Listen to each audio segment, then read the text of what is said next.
Bayangin, ada satu tanaman yang bisa bangun jalan desa, biayai anak petani kuliah, sekaligus nyelamatin ekonomi negara di waktu krisis. Tapi juga jadi bahan kampanye hitam internasional. Tanaman itu bukan emas, bukan kopi, tapi kelapa sawit. Selamat datang di episode yang akan ngebongkar tuntas sawit antara berkah desa, kekuatan ekonomi, dan drama global.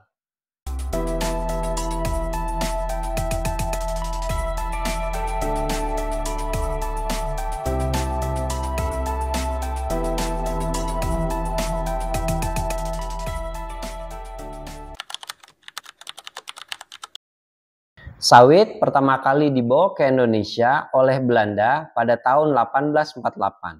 Tapi baru jadi komoditas industri sejak 1911 di Delhi, Sumatera Utara. Bom ekspansi besar-besaran terjadi pada tahun 1990-an.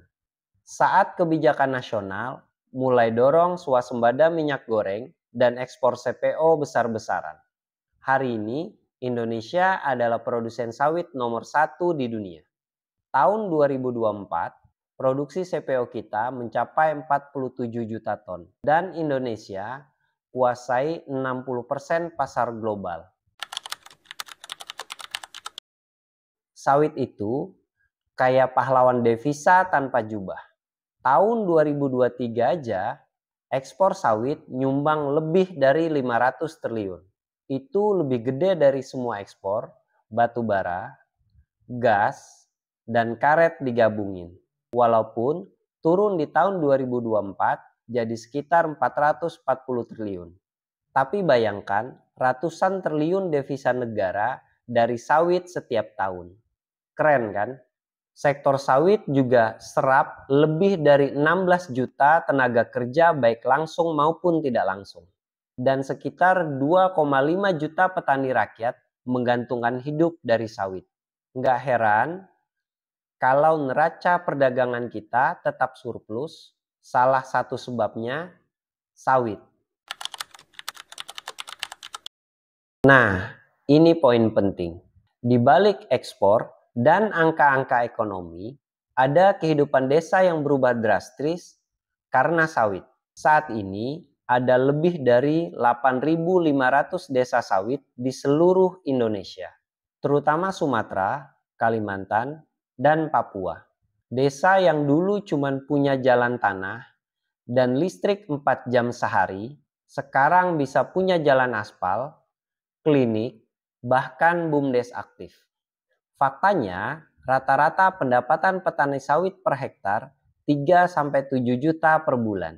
Petani sawit kelola 41% total lahan sawit nasional.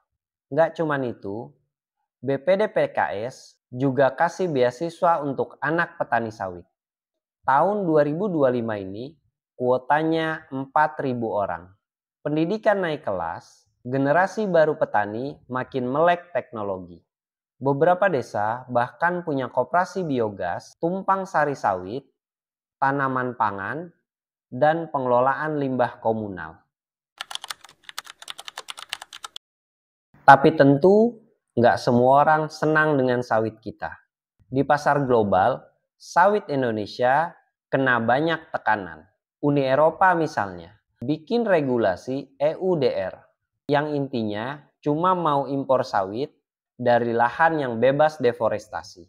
Padahal banyak sawit rakyat belum punya sistem monitoring GPS dan dokumen legalitas yang lengkap. Ironisnya, tanaman sawit justru paling efisien dibanding kedelai, bunga matahari, dan minyak rapeseed. 1 hektar sawit bisa hasilin 3-6 ton minyak, itu 5-10 kali lipat dari pesaingnya. Pesaing utama sawit, Cina, Kanada, India, Uni Eropa, produsen rapeseed. Brasil, Amerika, Argentina, produsen kedelai. Ukraina, Rusia, Argentina, produsen biji bunga matahari. Tapi mereka nggak terkena stigma seberat sawit. Kenapa? Karena mereka bukan negara berkembang atau karena ada persaingan dagang yang dibungkus isu lingkungan.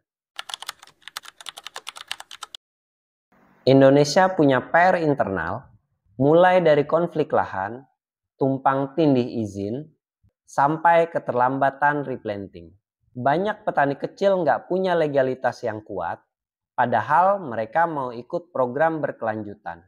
Program permajaan sawit rakyat baru capai sekitar 1.200 desa dari target jutaan hektar. Masih ada kesenjangan produktivitas. Petani plasma bisa panen 25 ton per hektar per tahun, sementara petani sawit swadaya kadang cuma 12 sampai 15 ton.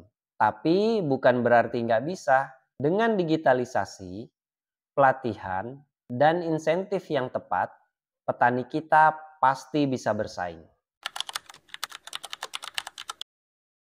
Hari ini banyak pihak dorong sawit berkelanjutan. Ada ISPO, RSPO, dan bahkan program sawit agroforestry di hutan desa. Sawit bukan musuh lingkungan, tapi memang harus diatur dan diawasi. Beberapa koperasi sudah kelola limbah jadi pupuk organik atau pakai energi biogas dari pome. Ada juga program penanaman sawit di lahan non-hutan dan bekas HTI. Intinya, sawit bisa berkelanjutan asal niatnya kolektif. Sawit itu ibarat pisau, di tangan yang salah bisa bahaya, tapi di tangan yang benar bisa jadi alat pembangunan yang paling ampuh. Fakta sawit bisa ubah ribuan desa dari pinggiran jadi pusat pertumbuhan ekonomi, itu nggak bisa dipungkiri.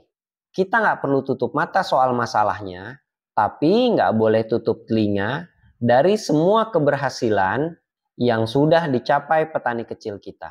Tugas kita sekarang, bantu mereka dengan data, teknologi, dan narasi yang adil.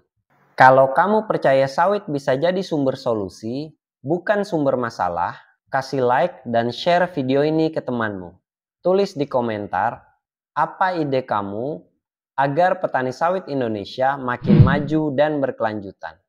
Jangan lupa subscribe dan nyalain loncengnya, karena di channel ini kita akan terus bahas realita, data, dan cerita sawit Indonesia dari akar rumput. Sampai ketemu lagi di video selanjutnya.